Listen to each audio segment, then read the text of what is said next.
I recently checked out an upcoming flight simulator called Wing Simulations Flight Simulator, which is an in-depth flight sim that isn't out for the public yet. Thanks to the wonderful people over at Wing Simulations though, I managed to get access to the dev version so I could show you guys their progress. Now, I know why you clicked on this video, and yes, it is true that you are able to fly all over the world in this, but we'll get back to that in a second. I loaded in and got presented with this main menu.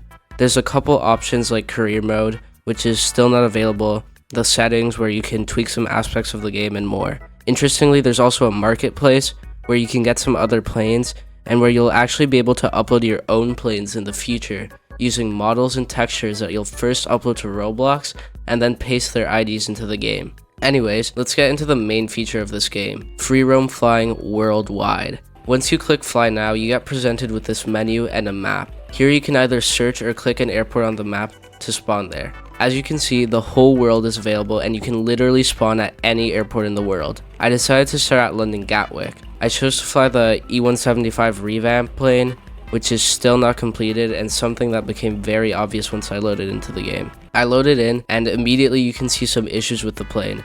But remember that this is still an in-progress version of the E175. Heading into first person, you can see that the cockpit is really well modeled. It is a little rough around the edges and it isn't completely finished, but it'll probably be improved and look amazing at release. It is currently not interactable either, but it'll be fully interactable in the future, excluding the circuit breakers. In terms of UI, it reminds me of Infinite Flight's UI, and I think it looks pretty nice, and it'll probably facilitate mobile players. Moving on, the game also has real-time weather from the place you're flying in, but also gives you the option to change it and modify the cloud and fog density and the time of day. In terms of scenery, I believe the airports are generated using satellite data along with the entire world, so they are definitely not perfect, but obviously still usable. I started up the plane and began taxiing.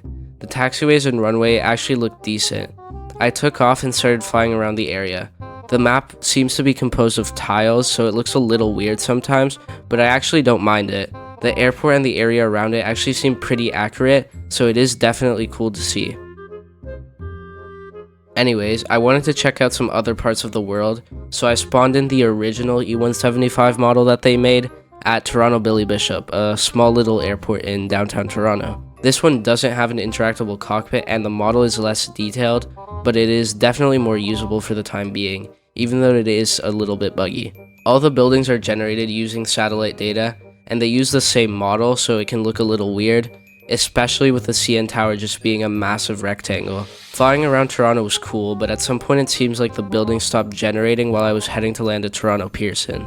I came in for a landing and decided to stop there. While the world generation isn't the best, it is definitely really cool just to see the entire world be available in this flight sim, because this is on Roblox, which is just insane. The planes are also set to have fully interactable cockpits and realistic modeling, so I'm looking forward to that too. I'd recommend trying the sim out once it releases. If you're interested, you can also apply to be a tester on their Discord server to be able to play the game before it officially releases. I'll leave a link to that in the description. Thanks again to Wing Simulations for letting me try their game out. If you enjoyed the video, liking and subscribing would be greatly appreciated. Have a great day.